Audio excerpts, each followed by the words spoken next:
For nearly a decade, they sought justice, and on Sunday, it was finally delivered. Families of those who died on 9/11 got the news that Osama Bin Laden, the terrorist leader who planned the attacks, had been killed. Chris Santora was a New York City firefighter, one of more than 400 emergency workers killed at the World Trade Center. This morning, we are joined by his parents, Al and Maureen Santora. Thanks for being with us. Thank you very much. Maureen, I want to start with you. What was your initial reaction when you got word that Osama Bin Laden was killed? Well, I didn't believe it. I was expecting somebody to come on the TV and say, oh, we made a mistake. It really wasn't him. And so I just sat and watched the TV for a couple of hours. Yes. And then when the president actually got on and said he was, captured and killed, I said, well, finally we've gotten the beginning of justice. Al, what about you? Where were you and how did it sink in for you? Well, I was watching TV, she was on a computer, and when it first came on, it scrolled across the screen while I was watching the show, and it said, emergency bulletin or something to that effect, and so I thought, something happened, Sunday night, it said the president's going to make a statement, and then in about 5 minutes it flashed that Osama Bin Laden had been killed. So I yelled at her, come out, come out, come out. So we sat there, and it was just, like a state of shock, because there was no pre-warning. I mean, it just came on all of a sudden, and then they kept saying that the news media was giving a 2-minute warning, before the president comes in, and they kept pushing it back, pushing it back. It was 10:30, then it was 11 o'clock. But when you heard, what'd you think? 11:20, I said, wow, what's going on here? Is it really going to happen? And then he came out, and we were kind of blown away. I mean, it was kind of a mixed feeling, feeling that this guy's been found, this guy who perpetrated this whole thing, and killed all these innocent people, almost 3,000 people on that day, and he was finally caught.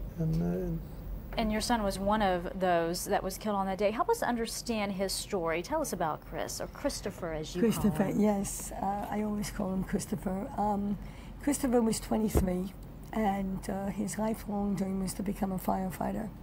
He graduated from college with a history degree. He was an American history buff and knew more history than anybody I've ever met. But he did substitute teaching in the New York City public schools before he became a firefighter, and was offered a permanent position and refused it because his dream was to be a firefighter, and he had scored a perfect score on the written and the physical.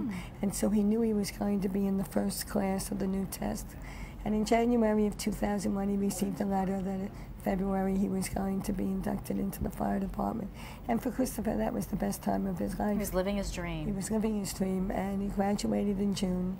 He was assigned to Engine 54 out of 4 Battalion 9 in mid-Manhattan on 48th Street and 8th Avenue.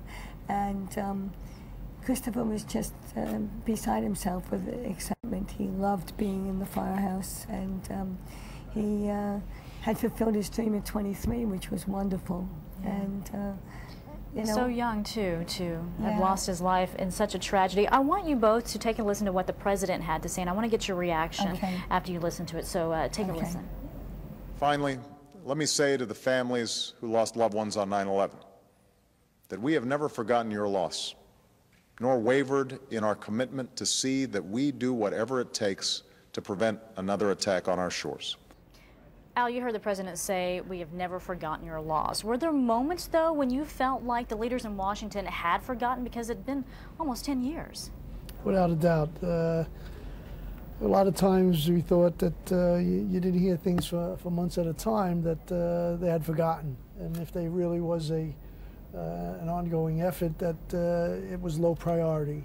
All the other things that, while Bush was still in office, it seemed like they were moving forward to catch him, and then when the Obama administration took over, it seemed like there were so many other problems going on in the country with the finances and the unemployment and everything else, that it became a low priority. And I never lost hope that he would be caught, but it didn't seem to be going to happen as quickly as we had hoped for. So, Maureen, does this in any way bring some closure for you? Well, I never use the word closure, because for us, we'll never get Christopher back. There'll never be closure for us. We're different people. We had to adjust to the fact that we would never see our son again. Your only son. And our only son. So for me, I'll never have closure. I miss him every day. I think about him every day. I know he's around. And today, he was around me all day long. He was thrilled beyond words that this happened. He was just I just felt his presence, that said, good job, you know, soldiers did the right thing and they killed this horrible human being.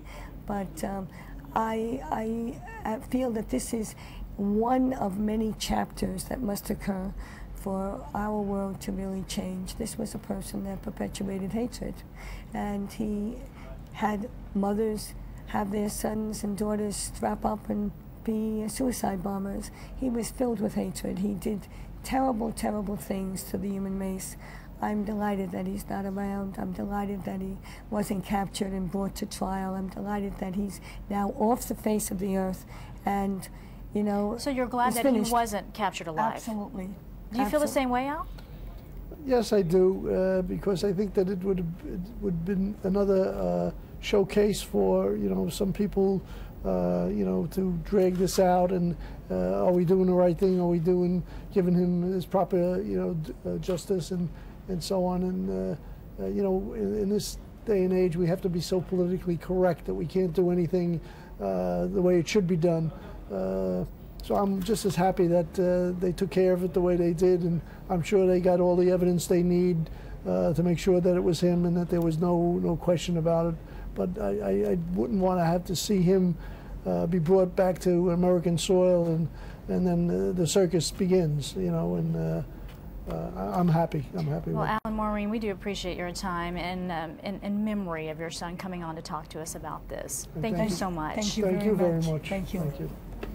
And a website and scholarship have been established in their son's name. You can find it at ChristopherSantora.com.